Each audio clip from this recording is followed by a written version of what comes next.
Have you ever looked up and seen long white streaks stretching across a blue sky? Most of us have. But to some, they're just a sign of passing planes, but to others, there's something far more mysterious. These streaks are at the heart of one of the most enduring modern conspiracies, the idea of chemtrails. A theory that suggests that we're being sprayed, manipulated, or even experimented on without our consent. In this video, we're exploring this claim. We'll break down what the theory says, where it came from, what the science tells us, and most importantly, why it continues to capture people's imagination. Let's start with what we can see.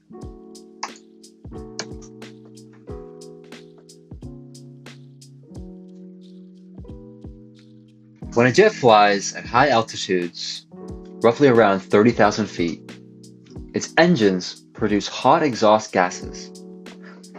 These gases contain water vapor, and when they hit the icy, humid air up in the higher atmosphere, that vapor condenses into ice crystals.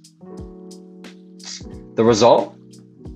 Well, a visible white trail right across the sky. That's a contrail. Contrail is short for condensation trail. That's it. And it's simply a temporary cloud shaped by temperature, humidity, and the wind. Sometimes contrails can vanish quickly. Other times, they linger and spread, looking like wispy circus clouds. This has all been observed and documented for the decades. But not everybody's convinced in the whole story. Let's now discuss what exactly the chemtrail theory is. Simply put, the chemtrail conspiracy theory suggests that these trails are not just condensation. Instead, they believe that they're chemical agents, which have been deliberately released into the atmosphere by aircraft. Some theories about why vary widely, but some include weather control, mind control, population control, and even biological experiments. Some say it's about manipulating climate, while others believes it's a part of a secret health agenda. What these claims have in common is the idea of secrecy. The idea of a powerful institution acting behind the scenes, running the show. The term chemtrails actually first gained traction in the 1990s, and since then it has been amplified by internet forums, YouTube videos, and general social media groups. To this day, photos and videos of lingering trails are still posted as evidence of this hidden agenda. But is there any truth to it? Let's explore the evidence, or at least what is claimed as evidence. Supporters of the theory often point to strange patterns in the sky, X-shapes, grid-like formations, and in general, trails that don't dissipate for hours. They also cite historical reasons to be suspicious, such as during the Cold War, governments did conduct various secret experiments on their populations without consent. One of the more ones we're familiar with is the program MK Ultra. Radiation testing, or specific chemical releases on unsuspecting cities, are real and documented. Adding to this, the growing discussion around geoengineering, which is deliberately altering the climate using technology. Some researchers have even proposed spraying particles into the atmosphere to reflect the sunlight and slow global warming. While these discussions are public and hypothetical, they do continue to feed into existing fears that something similar could be happening without our knowledge, and much more sinister. Finally, many people report health concerns. They believe that chemtrails are linked to unexplained illnesses or respiratory issues. So, are they wrong? Let's now move on to the scientific perspective and debunk some of these claims.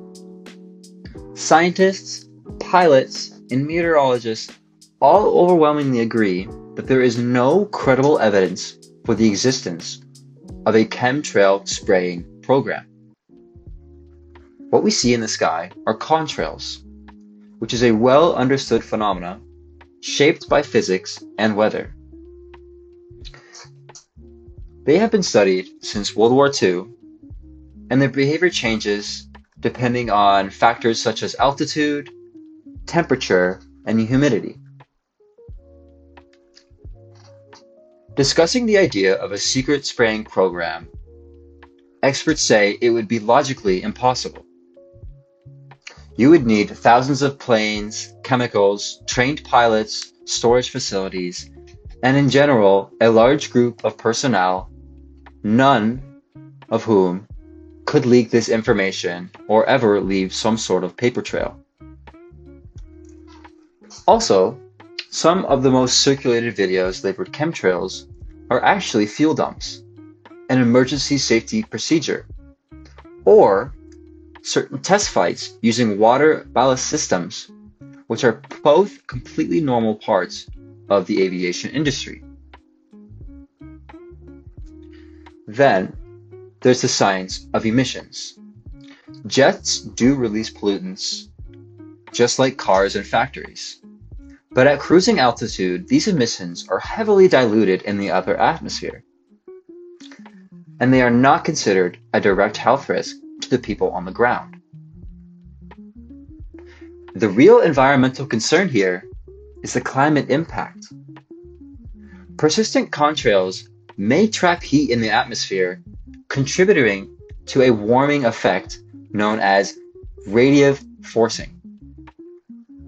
This is currently being studied very seriously, but it has nothing to do with the conspiracy. So, if there's this overwhelming amount of evidence proving this conspiracy wrong, then why do so many people still believe? Now, this is one of the most complex parts of this discussion. If the science is clear, then why does this chemtrail theory still thrive among society?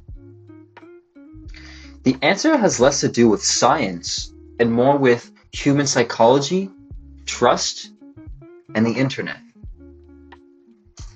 Online spaces can have a tendency to create echo chambers where communities will find people and others who share similar interests and views and share it on these platforms.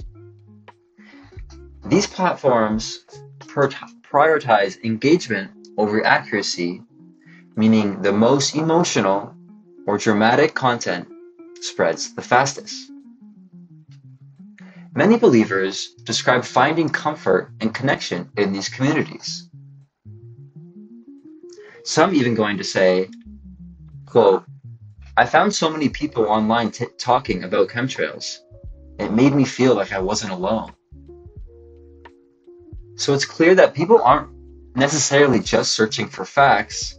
They're searching for a meaning, for explanations, for a control in an uncertain world. And sometimes, when institutional trust is low, especially after moments like the COVID-19 pandemic, conspiracy thinking fills in the blanks and thrives. This results in an endless trap of searching to find the right answer. And ironically, the internet can actually make answers much harder to find. Psychologists describe something called a sense-making trap, where the more you search, the more questions you end up uncovering. Each video leads to another, each maybe turns into a what if. It becomes a loop of doubt, speculation, and fear with no clear way out. For many, chemtrails became a symbol, a way to express deeper concerns about the environment, about government transparency, and about a world that feels increasingly out of control. So, how do we find a way forward and bridge this gap? Not by mocking, not by flooding people with facts, but by listening and rebuilding trust. Research shows that people are more open to new ideas when they are presented in ways that align with their values, like safety, family, or even personal freedom. Tech platforms can also play a big role, making it far easier to see diverse viewpoints and explaining how the content is recommended and consumed. As a society, we need to make space for emotion and empathy in our conversations about science. Because questioning isn't the problem, dismissal is. So, are chemtrails real? According to science, no. There is no solid evidence of a coordinated chemical spraying program, but the beliefs behind chemtrails, the fears, the mistrust, the search for meaning, those are very, very real. And those feelings deserve to be understood with compassion and not ridicule. So the next time you see streaks across the sky, you might just be looking at a frozen water vapor. But for somebody else, that same sky holds questions that still haven't been answered. And that's okay, because curiosity is how we grow as people. Thank you for listening, and as always, stay curious. This video was made for my Conspiracies class at Humber College. It was part of a project where we have to pick a conspiracy and look into it deeper and present it. I had a great time doing this. It was a wonderful project and I learned a lot. Thank you, everybody.